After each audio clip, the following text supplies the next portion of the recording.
Hello, welcome to my YouTube channel talent zone. तो start करते हैं आज की कंप्यूटर की क्लास, जिसमें हम करने वाले हैं आउटपुट डिवाइसेस जो हमारी बच गई हैं। आज जो आपका आउटपुट डिवाइसेस है वो कंप्लीट हो जाएगा। हम फॉरवर्ड करेंगे नेक्स्ट टॉपिक पर। तो हमने इसकी फर्स्ट दो इम्पॉर्टेंट जो आउटपुट डिवाइसेस हैं आपकी, मॉनिटर और प्रिंटर, हमने कंप्लीट कर ली है। फिर हम उसके MCQ भी देखेंगे, क्योंकि जो ये आपकी आउटपुट डिवाइसेस है ये 3-4 ही रहने वाली है और ज़्यादा इस पर डिस्क्राइब नहीं करेंगे। ठीक है, तो स्टार्ट करते हैं। फर्स्ट है इसमें प्रोजेक्टर। प्रोजेक्टर आप सभी ने देखा होगा, नहीं देखा होगा तो पहले क्या होता था कि सभी के घर में क्या होता था, टीवी नहीं होता था, तो लोग फिल्म देखने के लिए क्या करते थे, प्रोजेक्टर लाते थे। प्रोजेक्टर के माध्यम से उस पर एक आपका वाइट कलर का पर्दा टांग दिया जाता था, काफ़ी बड़ा। इस पर क्या होता था, प्रोजेक्टर की सहायता से वो फिल्म दिखाई जाती थी। प्रोजेक्टर में रील डाली जाती थी, किसी भी मूवी की रील मिलती थी पहले, वो डाली जाती, तो वो रील घूमती रहती है और पर्दे पर लाइट की सहायता से, प्रोजेक्टर से लाइट जो निकलती है, लाइट निकलती है, वो पर्दे के ऊपर छोड़ी जाती थी और उस पर वो मूवी चल पड़ती थी। ठीक है, तो ये आपकी क्या है, एक आउटपुट डिवाइस है। किस तरह से आउटपुट डिवाइस है, क्योंकि ये क्या कर रहा है, डाटा बाहर दे रहा है। इस तरह से समझ ली कि डाटा बाहर दे रहा है, अंदर नहीं दे रहा है, बाहर दे रहा है, पर्दे पर दे रहा है। ठीक है, तो ये आउटपुट डिवाइस है। और प्रोजेक्टर का जब यूज़ होता है, अब वो हर स्कूल में जो है प्रोजेक्टर यूज़ होता है बच्चों को पढ़ाने के लिए। ठीक है, तो इसे इन्वेंट किसने किया था, इसे इन्वेंट किया था एडवर्ड मेब्रिज ने। ठीक है, कब, 1879 में। और जब ये इन्वेंट किया गया था तो इसका नाम जो रखा गया था वो क्या रखा गया था, जूप्रेक्सिस्कोप। ये इतना इंपॉर्टेंट नहीं है, बट फिर भी हमें पता होना चाहिए कि पहले जो प्रोजेक्टर को किस नाम से जाना जाता था, जूप्रेक्सिस्कोप। ठीक है, इन्वेंट किया था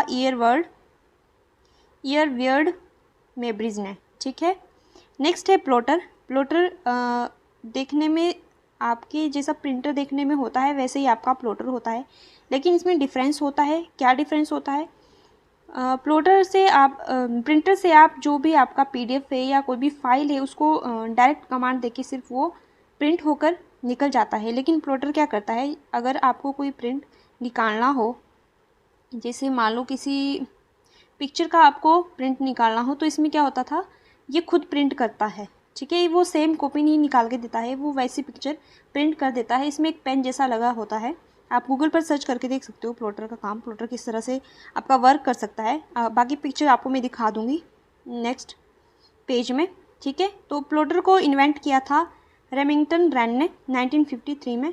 अब बात आती है यूज़ की, यूज़ क्यों किया जाता है प्लॉटर, तो ग्राफिक्स बनाने के लिए। अगर किसी पेज पर आपको प्रिंट के साथ साथ उसकी पिक्चर्स भी अटैच करनी है या ग्राफिक्स बनानी है, तो प्लॉटर का यूज़ किया जाता है। और इसमें जो ग्राफिक्स बनते हैं वो बेस्ट क्वालिटी के बनते हैं। प्रिंटर से क्या होता है कि जिस भी आपके पास, जैसा भी आपके पास कागज़ होगा वो उसी तरह सेम टू सेम निकल कर बाहर आ जाता है।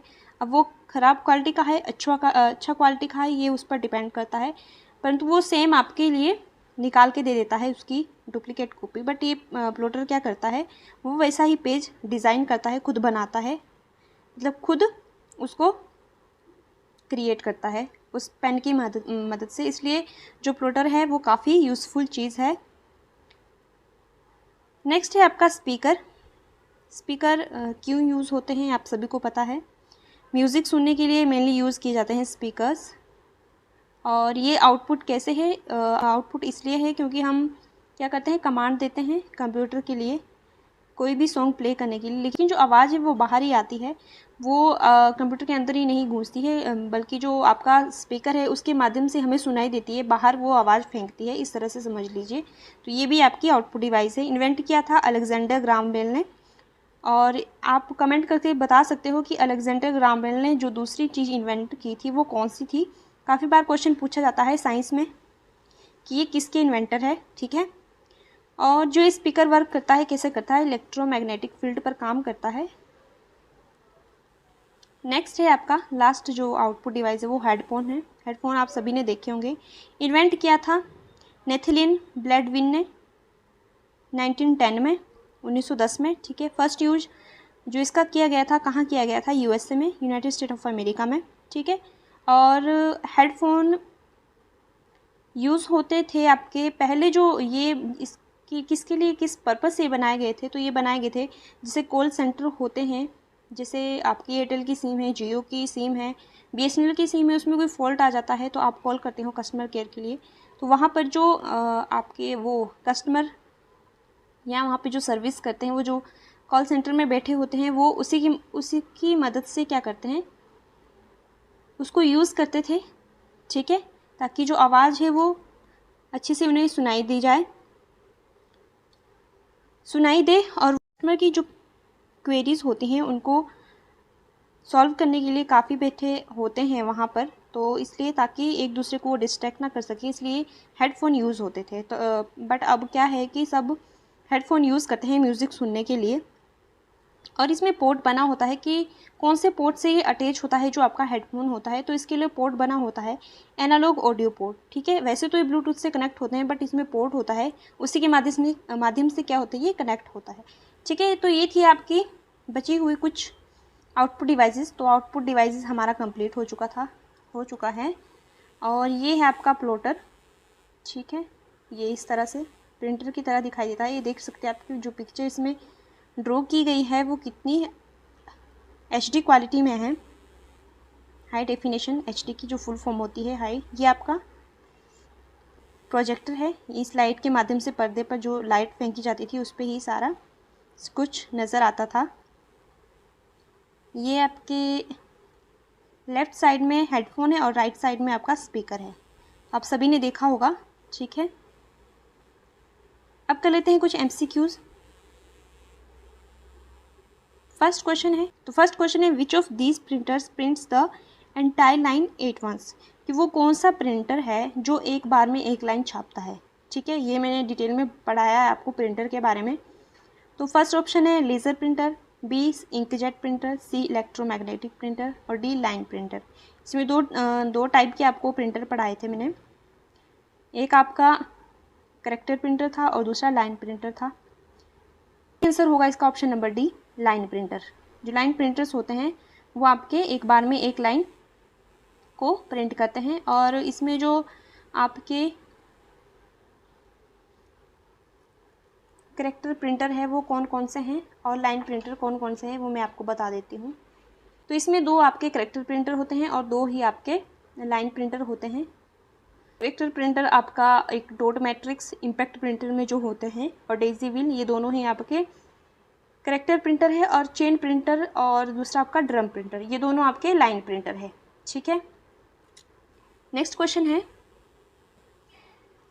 Microphone was invented in which day, मतलब किस डे या किस सन में आपका कौन से ईयर में माइक्रोफोन इन्वेंट किया गया था। और माइक्रोफोन आपकी इनपुट डिवाइस है, ये भी आपको याद रखना है। ऑप्शन नंबर ए 1677, 1877, 1879, 1991। तो इसका जो सही आंसर है खुद भी सॉल्व कीजिए आप। अगर आपने ये वाली क्लास देखी है इनपुट डिवाइसेस वाली, ये भी अच्छे से डिटेल में डिस्क्राइब की गई है, नहीं देखी है तो आप जाकर देख सकते हो। तो ऑप्शन नंबर बी इसमें सही रहेगा 1877 में। और इसको जो आपका इन्वेंट किया था एमिल बर्लिनर ने, ठीक है, एमिल बर्लिनर। थर्ड क्वेश्चन है आपका the most commonly used input devices कौन सी है। तो आंसर आपको दिख ही गया होगा। तो ऑप्शन नंबर इसका जो सी है कीबोर्ड, वो आपकी जो सबसे ज़्यादा यूज़ होती है इनपुट डिवाइस वो कीबोर्ड है। और सबसे ज़्यादा इसके सेकंड नंबर पे जो आती है वो माउस है। और वैसे ही आउटपुट डिवाइस में मॉनिटर और प्रिंटर, ठीक है, फर्स्ट सेकंड। तो first device to use the decimal point, ये क्वेश्चन आप सोच रहे होंगे करवाया नहीं है, बट ये बन जाता है। आप फाइंड आउट कर सकते हैं कि मतलब आइडियल गा सकते हो कि हमने ब्लेज पास्कल क्यों किस लिए यूज़ होता था, ये पढ़ा है। अबेकस भी पढ़ा है, मार्क 1 भी पढ़ा है। रह जाता है नेपियर बोन्स, ये नहीं पढ़ा था। तो ब्लेज पास्कल आपका यूज़ होता था कैलकुलेशन के लिए, टैबलेटिंग मशीन थी, ठीक है। प्लस माइनस डिवाइड मल्टीप्लाई सब होता था। अबेकस में बस जो होता था वो प्लस माइनस ही होता था। और मार्क 1 आपका इलेक्ट्रॉनिक कंप्यूटर था, ये कंप्यूटर था, ये कोई डिवाइस नहीं थी, ठीक है। मतलब जो डेसिमल यूज़ करती थी। तो जो इसमें आंसर रहेगा वो रहेगा आपका ऑप्शन नंबर ए नेपियर बोन्स। इसमें यूज़ हुआ था डेसिमल पॉइंट, ठीक है। नेपियर बोन्स इसके जो इन्वेंट किया गया था वो किया गया था नेपियर बोन्स द्वारा ही, नेपियर द्वारा ही। तभी इन्होंने जो इस कंप्यूटर का जो नाम रखा था वो नेपियर बोन्स रखा था। फिफ्थ क्वेश्चन है new technology names LED is abbreviation. तो एलईडी की जो एब्रीवेशन होती है वो क्या होती है, ऑप्शंस दिख रहे हैं आपको।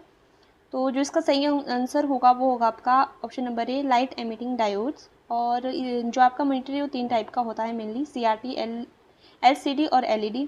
CRT cathode ray tube, LCD liquid crystal display और LED लाइट एमिटिंग डायोड्स, ठीक है। तो 3 टाइप का होता है, ये हमने कर लिया था। 6 क्वेश्चन है कंप्यूटर और system peripherals that receive data from processing unit are called. तो वो कौन सी डिवाइसेस होती हैं जो बाहर से डाटा लेती हैं। Option number A output devices, B receiver, C analog device और डी प्री प्रिंटेड डॉक्यूमेंट्स। सही आंसर होगा इसमें option number A, output devices होती हैं जो बाहर से इनपुट से क्या करती हैं, डाटा लेती हैं, फिर उसका आउटपुट निकाल के देती हैं, ठीक है। ऑप्शन नंबर 7 है which printer are use to print magazines, newspaper और बुक्स। वो कौन से प्रिंटर होते हैं जो यूज़ होते हैं आपके मैगजीन्स को छापने के लिए, न्यूज़पेपर और बुक्स को छापने के लिए। तो option number A thermal, B chain, C electromagnetic और डी इलेक्ट्रोस्टैटिक। तो ये भी मैंने डिटेल में पढ़ाया है प्रिंटर वाला आपको। तो ऑप्शन नंबर डी इलेक्ट्रोस्टैटिक इसमें सही आंसर रहेगा। यही यूज़ होते हैं आपके मैगजीन, न्यूज़पेपर और बुक्स के लिए। इलेक्ट्रोमैग्नेटिक आपका कौन सा था, ये 250 पेज पर मिनट छापता है, ठीक है, काफ़ी फास्ट है। चेन प्रिंटर में आपका यूज़ होता है, चेन प्रिंटर क्यों यूज़ होता है, ये आपका लाइन प्रिंटर है, एक बार में एक लाइन छापता है। थर्मल प्रिंटर क्यों यूज़ होता है, तो ये यूज़ होता है बिलिंग के लिए, शॉपिंग मॉल में जो आपको बिल मिलता है वो उसके लिए, बस टिकट मिलता है वो, और ATM स्लिप जो आपको ATM से मिलती है वो वाली। तो ये एक वैक्स कोटेड पेपर होता है, ठीक है। ये पूछा जा सकता है थर्मल जो आपका प्रिंटर है क्यों यूज़ होता है। तो ये थे आज के क्वेश्चंस। आई होप आपको आज की क्लास अच्छी लगी होगी। तो हमारी आउटपुट डिवाइसेस कंप्लीट हो चुकी है, काफ़ी हमने जो टॉपिक वाइज है, चैप्टर वाइज हमने कंप्लीट कर लिया है computer. Next class next topic के साथ शुरू होगी, तब तक के like share and subscribe, thank you. और सभी को आप फॉरवर्ड कीजिए क्लास जिनका अभी JOA और क्लर्क का जो एग्ज़ाम है वो होने वाला है, क्योंकि उसमें कंप्यूटर मेन रहता है और काफ़ी क्वेश्चंस उसमें कंप्यूटर के ही बनते हैं। तो अगर हम कंप्यूटर मतलब एग्ज़ाम के दौरान ही अगर हम कंप्यूटर के जो MCQ हैं उन्हें ही करेंगे तो हम काफ़ी कंफ्यूज हो जाते हैं, क्योंकि कंप्यूटर एक ऐसा सब्जेक्ट है जिसमें काफ़ी क्वेश्चन सिमिलर रहते हैं बट उनके जो आंसर होते हैं वो डिफरेंट रहते हैं, ठीक है। इसलिए क्या करते हैं कि जो कंप्यूटर है उसको हमें डिटेल से पढ़ना है ताकि हम एग्ज़ाम में कंफ्यूज ना हो, ठीक है। तो थैंक यू, मिलते हैं नेक्स्ट वीडियो में।